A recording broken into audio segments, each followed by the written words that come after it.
खुलुमबाय बे समाव बडलेण्ड इंखं टेलिभिजननि स्टुडिअ आं मिथिखा नार्जारि दिनै फुंबिलिनि गाहाय रादाबफ्राव दङ। मोब्लिब गोहो दैबाना हा खुरखानायनि जेंनाखौ बोस्रांनायनि दाबिजों बाक्सा जिल्ला आमसुआ गिबि मन्थ्रिनो गोसोखां बिलाइ गथायदों। बांलादेशी प्रडाक्शननि पार्पल किं मुंनि बेगर गायनानै फान्थाव आबाद मावनानै खैफोदाव गोग्लैदों सालबारिनि आबादारिया। मिजोरामाव एड्स बेरामनि बांनायखौ नोजोर होनानै रायजो सोरखारा जिंगा सिदों। बांलादेशनि जोबथेसालियाव 37 बोसोर थानांनायनि उनाव त्रिपुरानि सासे सुबुङा न'आव फैफिनबाय।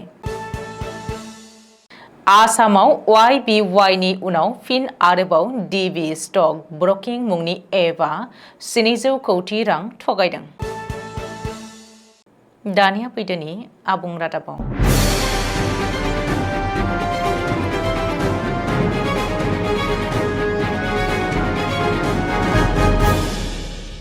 दुलाराय आसाम माइनरिटी फरायसा आफाद एबा आमसुआ हादोरसायाव मोब्लिब गोहो दैबाना आरो हा खुरखानायनि जेंनाखौ बोस्रांनो दाबि दैखांनानै सालबारिनि साब डिभिजनेल मेजिस्ट्रेटनि मावख'नि गेजेरजों आसाम सरकारनि गिबि मन्थ्रिनो गांसे गोसोखां बिलाइ गथायदों।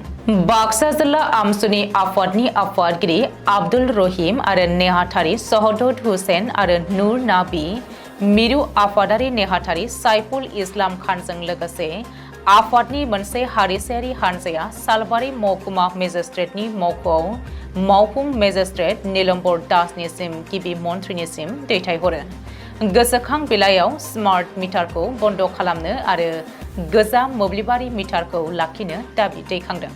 बेराफारसेथिं आसामनि शदियानिफ्राय धुबरी आरो धेमाजिनिफ्राय करीमगन्जसिम दैबाना आरो खुरखानायजों खहा जानाय न' गैजायै नखरफोरनो थार खहा सुफुंनाय आरो फिन थांना थाफिननाय राहा होनो आरो हा खुरखानायनि जेंनाखौ गोदान मुगानि गोनोखोआरि आदबजों सुस्रांनो दाबि दैखांदों। गोसोखां बिलाइयाव आसाम सरकारजों होखार हरजानाय सुबुंफ्रा दरं जिल्लानि तालपुरनि होखार जानाय नखरफोर आरो हजाय जिल्लानि होखार जानाय नखरफोरजों लोगोसे आसामनि गुबुन गुबुन जायगायाव होखार जानाय हा गैजायै नखरफोरनिफ्राय सोरखारि हेफाजाबनिफ्राय जानगाराव थानांनाय सुबुंफोरनो मावख'आरि महरै हा राननायनि दाबि दैखांदों। बे बोसोरनि 24 जुनखालि नगाव जिल्लानि धिंबारि सापरियाव हाग्रा मावख'गिरिफोरा सानै ना हमग्राफोरनि बिदा आब्दुल जलिलखौ गावथारदोंमोन आरो गोसोखां बिलाइयाव समीर उद्दीननि साफ्रोम नखरनो खेबसेनि थाखाय 10 लाख रां अनसुंथाइ होनो आरो जाथायनि सायाव थार नायबिजिरनो दाबि दैखांदों। गोसोखां बिलाइयाव जाहांगीर आलमखौ बुथारनायनि सायाव सरकारनो थार नायबिजिरनो दाबि खालामदों, जाय रायजोखौ सिलिंखार खालामदोंमोन आरो नखरनो न्याय होनांगौ आरो जाहांगीरनि नखरनो खेबसे 10 लाख रां अनसुंथाइ होनांगौ होननानै दाबि दैखांदों। बाक्सानि सालबारि महकुमानि बेन्दोङाव थानाय खाग्राबारि गामिनि आबादारिया बांलादेशनि कम्पानिनि नंखाय बेगर गायनानै फान्थाव आबाद मावनानै लाख लाख रांनि खहा जानो गोनां जानायाव मोनसे गोख्रों अजद दिखांदों भुगिनांनाय आबादारिया। मख'नो गोनांदि खाग्राबारि गामिनि प्राणजित केरकातारि, बिदिन्था बसुमतारी आरो आजाहार आलीमोना बांलादेशनि पार्पल किं मुंनि फान्थाव बेगर गायनानै आथिखालाव खैफोदाव गोग्लैदों। साथामबो आबादारिया खौरांनि गेजेरजों अजद दिखांदों दि गबर्तनानि गंसे बीज भान्डारनिफ्राय प्राणजित केरकातारि, बिदिन्था बसुमतारी आरो आजाहार आली मुंनि साथाम आबादारिया पार्पल किं मुंनि हाइब्रिद फान्थाव बेगर बायदोंमोन। मख'नो गोनांदि ऋण लानाय दाहार लानाय रांजों फान्थाव आबाद मावदोंमोन साथामबो आबादारिया। आथिखालाव फान्थावनि बिफाङाव फिथाइ थाइब्लाबो दिहुननाय फान्थावखौ दायो बाजाराव रावबो मैगं फालांगिरि आरो मैगं थाइगं बायग्राफोरा बाया। अजद बायदियै बेगरनि पेकेटआव फान्थावनि जोबोद मोजां सावगारि दिन्थिनाय दंब्लाबो बेबायदि रोखोमनि जायाखै थायनाय फान्थावा। फान्थावफोरखौ बाजाराव फाननो हायैयाव आथिखालाव आबाद फोथारावनो सिरिनानै सेवलांदों थायनाय फान्थाव फिथाइफोरा। मोसौ बोरमानि आदारसो जानांदों बे फिथाइफोरा। सा सानजा रायजोनि मिजोरामाव आथिखालाव एड्स एबा HIV पजिटिव बेरामनि अनजिमाया जोबोरैनो गोख्रै बांलांनायनि हारखौ लानानै मिजोराम सरकारा जोबोरैनो जिंगा सिदों आरो बेखौ होबथानो हानायनि राहा नागिरदों। मिजोराम रायजोआरि एड्स कन्ट्रल ससाइटिया सार्भे खालामनानै मोननाय रिपर्ट बायदिब्ला आथिखालाव गासै 16,217 सुबुंनि देहायाव HIV पजिटिव दङ आरो दासिमाव गासै सा 5,000निबो बांसिन HIV पजिटिव सुबुङा जिउ गोमाजाबाय। मिजोराम स्टेट एड्स कन्ट्रल ससाइटिनि प्रोजेक्ट डाइरेक्टर डक्टर लालटियां लानिया मिथिहोनाय बायदिब्ला आथिखालाव मिजोरामाव बैसोगोरा सुबुंफोरनि गासै 2.73 जौखोन्दोनि देहायाव HIV पजिटिव मोननाय जादों।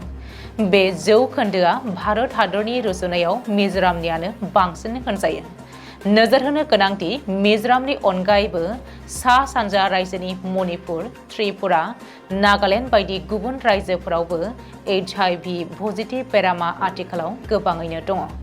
बेनिखायनो बे HIV पजिटिव बेरामनिफ्राय बारग'नो सरकारा गोख्रों नोजोर लानो राहा नागिरदों होननानै डक्टर लालटिंलियानिया फोरमायथिदों। 1988 मायथाइयाव बांलादेशनि कुमिल्ला जोबथेसालियाव जोबनानै दोनजानाय त्रिपुरानि थागिबि 62 बोसोर बैसोनि शाहजाहान मियाया 37 बोसोरनि उनाव बुधबारखालि न'आव फैफिनबाय। मंगलबारखालि बांलादेश बर्डार गार्डआ त्रिपुरानि सीमान्टापुरनि इन्टारनेशनेल चेक गेटजों BSFनि आखायाव गथायदों शाहजाहान मियाखौ। बेनि उनाव शाहजाहान मियाखौ बुधबारखालि BSFआ नखरनि बिसि आरो फिसाज्लानि आखायाव गथायनानै होदों। 37 बोसोर उनाव गावनि बिसि आरो फिसाज्लाजों लोगो मोनफिननानै जोबोद गोजोननाय मोनदों शाहजाहान मियाया। मख'नो गोनांदि 1988 मायथाइयाव बांलादेशआव इन्टारनेशनेल बर्डारखौ बारलांनायनि दायाव शाहजाहान मियाखौ कुमिल्लानि बिजिरसालिया 10 बोसोर गोब्राब साजा फोसावदोंमोन। बेनि उनाव गुबुन मोनसे केसआव 26 बोसोर जोबथेसालिनि साजा मोनबावनांदोंमोन। गासै 37 बोसोर जोबथेसालियाव थानांनायनि उनाव त्रिपुरा रायजोआव 62 बोसोर बैसोनि शाहजाहान मियाया न'आव सफैफिनदों। मोनसेनि उनाव गुबुन मोनसे थगायनाय एपआ आथिखालाव सोराङाव फैदों। YBYF नि उनाव गुबुन मोनसे DB स्टक ब्रकिं मुंनि मोनसे एपआ आसामनि रायजो राजाखौ थगायनानै गासै 700 कौटि रां लानानै अस्ट्रेलियायाव थाहैखोमानाया खौराङा सोराङाव फैदों। दीपांकर बर्मन मुंनि सासे थगायसुलाया DB स्टक ब्रकिं मुंनि एप खुलिनानै गोबां सुबुंनिफ्राय रां लानानै गासै 700 कौटि रां थगायनानै आथिखालाव अस्ट्रेलियायाव खारनानै थाहैखोमादों। बुधबारखालि गुवाहाटी पानबाजार पुलिसआ मनालिसा दास मुंनि सासेखौ एरेस्ट खालामनानै सेबनायाव बे खौराङा सोराङाव फैदों। दिनै फुंबिलिनि रादाबा एसेनोसै। गोजोन्थों।